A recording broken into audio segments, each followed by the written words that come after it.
जहां वो पहुंच जाए वहां लाखों की भीड़ अपने आप जुट जाती है।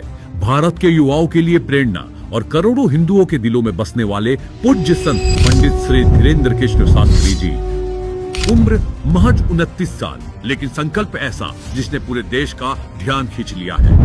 15 फरवरी महाशिवरात्रि के पावन अवसर पर बागेश्वर धाम में इतिहास रचने जा रहा है। भारत के लोगों, तुम एक बात याद रखो, हिंदुओं के मंदिरों से, हिंदुओं के चढ़ाए हुए दान पेटियों के रुपयों से अगर हिंदुओं की बेटियों का घर बसाया जाएगा तो भारत विश्व गुरु बनते देर नहीं लगेगी। मंदिर और कथा में आए दान के पैसों से 300 बेसहारा, गरीब, अनाथ और वंचित बेटियों का सामूहिक विवाह, वो भी पूरे हिंदू रीति रिवाज और सम्मान के साथ। सबसे पहले बागेश्वर धाम सरकार फॉर्म भरने की घोषणा करते हैं। हजारों आवेदन आते हैं, लेकिन यहाँ किसी पहचान से नहीं, किसी सिफारिश से नहीं, जरूरत से चयन होता है। एक विशेष टीम बनाई जाती है जो कागज देखने नहीं, हकीकत देखने जाती है, ताकि मदद सही हाथों तक पहुँच सके। सब्जी तक के खरीदने के पैसे नहीं है मेरे पास। कई बार तो हम भूखे भी सोए, घर पे मिल गया तो खा लिया, नहीं तो कोई बात ही नहीं, भूखे सो गए। की शादी होती थी सब लड़कियों को मेरी दुख था, तो मेरी लड़की कैसे शादी होगी मेरी लड़की की, मेरे को जो ही दुख था।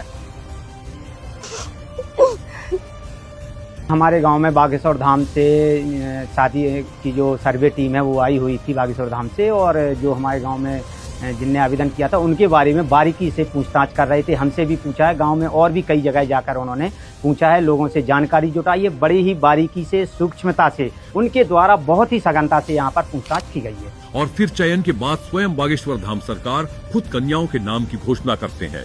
रानू रघुवंशी, पिता स्वर्गीय बुद्धमान सिंह रघुवंशी, चांद, छिंदवाड़ा, मध्य प्रदेश। घराती बराती दोनों आ जाए। शादी से पहले वस्त्र, फिर हल्दी, संगीत और पूरे विधि विधान से विवाह। ऐसे सोचते थे कि बेटी की शादी कैसे करेंगे, हम दोनों जन एक से हैं। महाराज जी तो पिता की तरह मिल गए, हम केवल ने हमारा दुख बांट लिया। विदाई के समय बेटियों को सोने की गहने, बेड, सोफा से लेकर हर जरूरी घरेलू सामान दिया जाता है। इस बार बेटियों को 30,000 की एफडीवी दी जा रही है, ताकि वो खाली हाथ नहीं, सम्मान के साथ विदा हो। मैं बहुत किस्मत वाली हूँ कि मेरी विदाई भी बागेश्वर धाम से हो रही है और मेरी शादी भी वहीं से हो रही है। और ये सेवा यही नहीं रुकती। धाम में आने वाला कोई भी भक्त, कोई भी गरीब, कोई भी यात्री भूखा न रहे, यही संकल्प है अन्नपूर्णा रसोई का। बागेश्वर धाम में जब माँ अन्नपूर्णा भंडारा लगता है तो हजारों लोग एक साथ बिना भेदभाव के एक ही पंक्ति में बैठकर भोजन करते हैं। हर दिन हजारों लोग यहाँ बिना किसी भेदभाव के सम्मान के साथ भोजन करते हैं। न जाति पूछी जाती है, न धर्म, बस थाली परोसी जाती है। दान का पैसा यहाँ पेट भरने में बदलता है। इसी तरह गरीब किसी के सामने इलाज के लिए हाथ न फैलाए, इसके लिए कैंसर अस्पताल का निर्माण तेजी से चल रहा है, जहाँ इलाज पैसे से नहीं, जरूरत से तय होगा। गौ माता की रक्षा के लिए गौशाला बनाई जा रही है।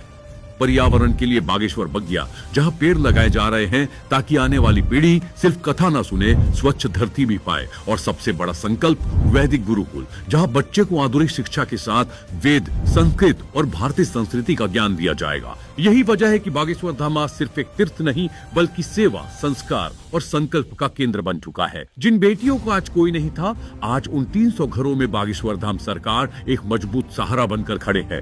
सनातन की सेवा भाषण से नहीं, कर्तव्य से होती है। और यही संदेश बागेश्वर धाम सरकार पूरे देश को दे रहे हैं। जो अपने लिए नहीं, दूसरों के लिए जीता हो, जो मानव सेवा को ही धर्म माने, ऐसे संत का इस धरती पर होना वाकई गर्व की बात है। पूज्य गुरुदेव को नमन, सनातन के सेवक को नमन।